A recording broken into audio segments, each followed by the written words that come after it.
Everyone, आज हम पढ़ने जा रहे हैं जॉन मिल्टन। तो जॉन मिल्टन जो थे, उनका जन्म हुआ था 9 दिसंबर 1608 से। ब्रैड स्ट्रीट लंदन में हुआ था। डेथ हुई थी इनकी 8 नवंबर थर्सडे को 1674 में। इनके जो डेथ का रीज़न था वो गाउट हो गया था इनको, गठिया रोग। और इनको जब डेथ हो गई तो उसके बाद सेंट गाइल्स क्रिपल गेट में जो चर्च थी वहाँ पर बरीड किया गया था। जॉन मिल्टन के फादर जो थे वो जॉन मिल्टन ही था उनका नाम भी।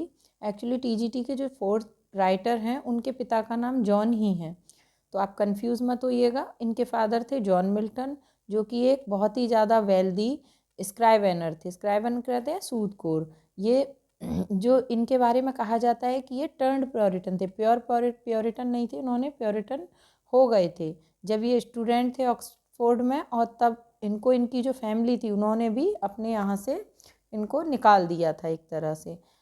तो जो स्क्राइवेनर होता है वो एक कॉम्बिनेशन होता है स्कॉलर का और बिजनेसमैन का। ये एक रेडिकल प्योरिटन थे पॉलिटिक्स में और धर्म के प्रति, और ये एक म्यूजिशियन भी थे।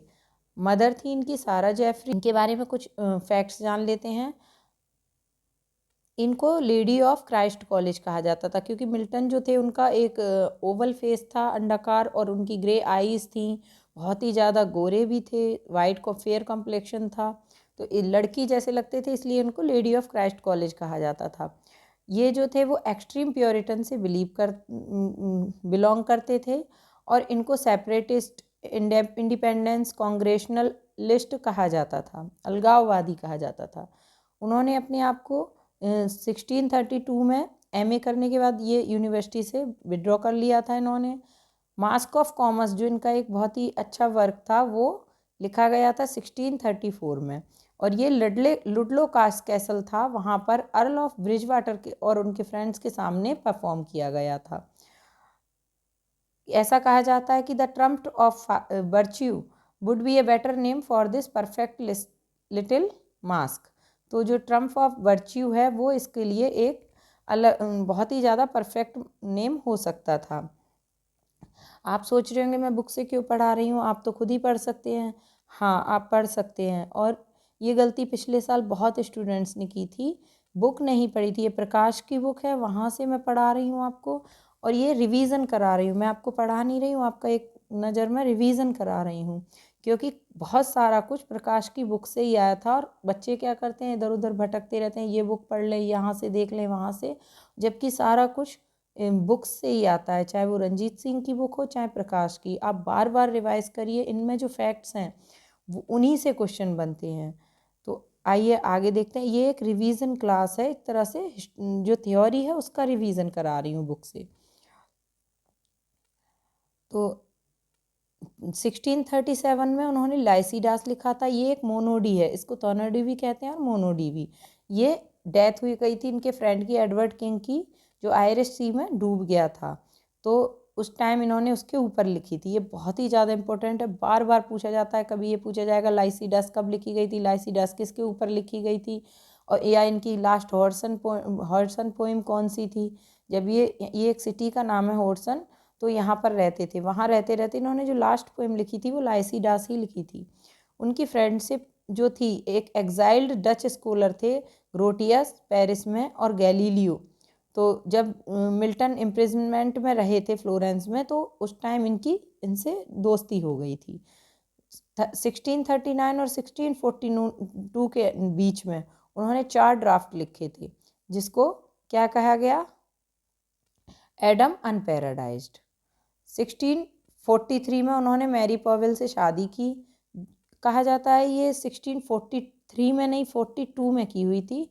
इसमें थोड़ा कन्फ्यूज़न है, पर बोर्ड ने जो आयोग ने माना है इसका रियल आंसर मैरी पॉवेल से इनकी शादी का वो 1642 ही माना है। तो आप देख लीजिएगा। इन 1642 मैरी पॉवेल से इन्होंने शादी की, और ये बहुत ही अच्छी लड़की थी और रिचर्ड पॉवेल की बेटी थी, जो कि एक ऑक्सफोर्ड में कैवेलियर थे और रॉयलिस्ट थे। पर ये शादी जो चली नहीं और ये डाइवोर्स हो गया था। डाइवोर्स नहीं हुआ था, मैरी पॉवेल की डेथ हो गई थी 1652 में, पर मतलब वो अलग ही रहे थे शादी के बाद भी। इन 1644 में उन्होंने एरियोपैजिटिका लिखा था। ये लिबर्टी ऑफ प्रेस पर फ्रीडम ऑफ प्रेस पर इसकी थीम थी और ये एक प्रोज वर्क था। 1649 में मिल्टन का एक वर्क आया आइकोनोक्लास्ट, जिसको कहते हैं इमेज ब्रेकर। ये बहुत ही इम्पोर्टेंट वर्ड है, ये स्पेलिंग में पूछा जा सकता है, इसका मीनिंग पूछा जा सकता है, तो आप ध्यान रखेंगे। इसने क्या किया, जो आइकोनो वैसाइक था, वैसाइल, इसको कहते हैं रॉयल इमेज, ठीक है, इसको इसके जो तुच्छ तर्क थे उनको डेमोलिश किया, ध्वस्त किया था। 1649 में वो फॉरेन सेक्रेटरी बन गए थे कॉमनवेल्थ के। 1650 में इनकी एक आंख की रोशनी चली गई थी, लेकिन उन्होंने क्या किया, डॉक्टर्स की वार्निंग का पर ध्यान नहीं दिया, और जिन्होंने डॉक्टर ने कहा था इनको कि रेस्ट करिए आप, लेकिन उन्होंने ध्यान नहीं दिया और ये लगातार काम करते रहे। एक आंख की रोशनी चली गई थी 1650 में, फिर भी ये लगातार काम करते रहे। और कौन सा वर्क लिख रहे थे उस time, the defence of English people. और इसी वर्क को लिखते लिखते इसी का मतलब रिजल्ट जो हुआ कि ये टोटली ब्लाइंड हो गए 1652 में। याद रखिएगा, पूछा जाता है कि 1652 में क्या क्या इम्पोर्टेंट जो इवेंट्स हुए थे इनकी लाइफ में। तो इम्पोर्टेंट इवेंट्स क्या थे 1652 में, ये टोटली ब्लाइंड हो गए थे और इनकी जो फर्स्ट वाइफ थी मैरी पॉवेल, उनकी डेथ हो गई थी। 1649 में इन्होंने किंग चार्ल्स फर्स्ट के सपोर्ट में लिखा था अपना पहला पॉलिटिकल जो ट्रैक्ट था, tenure of king and magistrate, वो लिखा था। एक वर्क आया था डिफेंसियो रेजिया प्रो कार्लो फर्स्ट, जो अटैक था प्योरिटन्स के ऊपर, और ये लैटिन में लिखा गया था, किसके द्वारा, सेल्मिसिस के द्वारा। ये एक डच प्रोफेसर थे लेडन में। तो मिल्टन ने इनके जवाब में अपना एक बहुत ही शानदार वर्क लिखा, डिफेंसियो प्रो पॉपुलो एंग्लिकोनो। तो ये जो वर्क था इनका, इन्होंने रिप्लाई दी के तौर पे लिखा था, और यही वर्क जो था इनका लास्ट था, जिसे मिल्टन ने अपनी आंखों से देखा था। The Defensio was the last work that Milton saw. इसके बाद वो पूरी तरह से ब्लाइंड हो गए और पूरी तरह उनका जो देखने वाला रोशनी जो थी उनकी आंखों की चली गई थी। जो सीन है पैराडाइज लॉस्ट में, जब ईव जो है एडम के पास रोते हुए आती है और पीस और पार्डन मांगती है, तो ये जो एक रिफ्लेक्शन सीन है, मिल्टन के खुद के घर में यही घटना हुई थी, तो उसको दर्शाता है ये। फेब 1652 में वो ब्लाइंड हो गए, उनकी first wife Mary Powell died हो गई 5 मई 1652 को। उनसे उन्हें 3 बेटियां हुई थी, एन, मैरी और डेबोरा। और जो अकेला मेल चाइल्ड था जॉन, वो मर गया था इन्फेंसी में ही, उसकी डेथ हो गई थी बच्चे की 1651 में। 1656 में इन्होंने सेकंड मैरिज की कैथेराइन बिडकॉक के साथ। मदर और चाइल्ड दोनों ही 2 साल बाद ही शादी के उनकी भी डेथ हो गई 1658 में। थर्ड टाइम उन्होंने 1663 में थर्ड मैरिज की। वो जो एलिजाबेथ मिंसल थी, वो उनसे 30 ईयर्स यंगर थी उनसे, उससे इन्होंने शादी कर ली।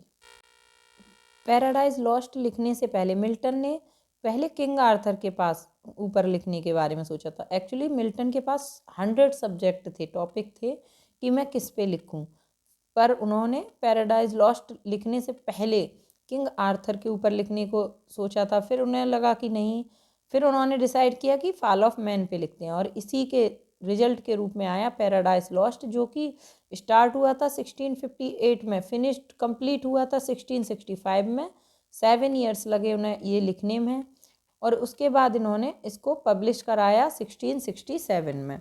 जो ओरिजिनल पैराडाइज लॉस्ट था वो 10 बुक्स में डिवाइड था, लेकिन इसके बाद ये इसको डिवाइड करके, इसकी 2 बुक्स थी, उनको बढ़ाकर 12 बुक्स कर दी गई। तो ये क्वेश्चन बहुत ही ज़्यादा इंपॉर्टेंट है, ये तो नहीं पूछा जाता ज़्यादातर, ये पूछा जाता है कि मिल्टन का पैराडाइज लॉस्ट में कितनी बुक्स हैं, तो 12 बुक्स हैं। पहले थी 10, फिर बढ़ाकर उनको 2 बुक्स को एक्सटेंड करके 12 कर दिया गया था। पैराडाइज लॉस्ट के जो कॉपीराइट था वो सैमुअल सिमंस को बेच दिए थे इनकी वाइफ ने 5 पाउंड्स में। थर्ड एडिशन जब आया था पोइट की डेथ के बाद 1678 में, तो पोइट की जो विडो थी, विधवा थी, और थर्ड वाइफ उनकी एलिजाबेथ मिंसल, उन्होंने इसके राइट्स सैमुअल सिमन को बेच दिए थे 8 पाउंड्स के लिए। पूरे ही वर्क का जो इतना ग्रेट वर्क था पैराडाइज लॉस्ट, उसका पूरा टोटल चार्ज ओनली 28 पाउंड्स था। उसके बाद टॉमस एलवुड थे, पैराडाइज लॉस्ट उन्होंने लिख लिया था, तब टॉमस एलवुड ने इन्हें सजेस्ट किया कि आपने पैराडाइज लॉस्ट तो लिखा, लेकिन इस बारे में क्या लिखोगे, पैराडाइज फाउंड के बारे में भी लिखो आप। तो मिल्टन ने जो क्या किया, इसका सेकंड पार्ट किया और एपिक लिखी पैराडाइज रीगेन्ड। वो आया था 1671 में, ये 4 बुक्स में आया था। ये क्वेश्चन बहुत ही ज़्यादा इंपॉर्टेंट है कि किसके सजेशन पर लिखा गया पैराडाइज रीगेन्ड, थॉमस एलवुड के। 1671 में ही उनका एक और इम्पोर्टेंट वर्क आया था, सैमसन एगोनिस्ट। ये एक ड्रामेटिक पोएम थी, ग्रीक मॉडल पर आधारित थी और इसको कहा जाता है कि ये क्लोजेट ड्रामा था। सैमसन एगोनिस्ट जो मिल्टन का था, क्लोजेट ड्रामा था। मिल्टन ने अपनी जो सारी संपत्ति थी उसके वसीयत कर दी थी अपनी थर्ड वाइफ एलिजाबेथ मिंसल के नाम, लेकिन उनकी जो 3 डॉटर थी फर्स्ट वाइफ से, उन्होंने इसका विल का विरोध किया था। आइए मिल्टन के कुछ वर्क देख लेते हैं। On the morning of Christ nativity, ये जो वर्क था जब मिल्टन 21 साल के हुए थे 1629 में, तब आया था। ऑन शेक्सपियर बहुत इंपॉर्टेंट है, 2021 में पूछा गया था और आयोग ने इसका आंसर 1630 ही माना है। तो आप लोग 1630, कहीं कहीं 1632 भी दे रखा है, बट आप लोग यही लगाइए क्योंकि आयोग ने इसका आंसर 1630 ही माना है। तो ये उनका वर्क है। टू द नाइटिंगेल एक सोनेट है, ये 1631 में आया।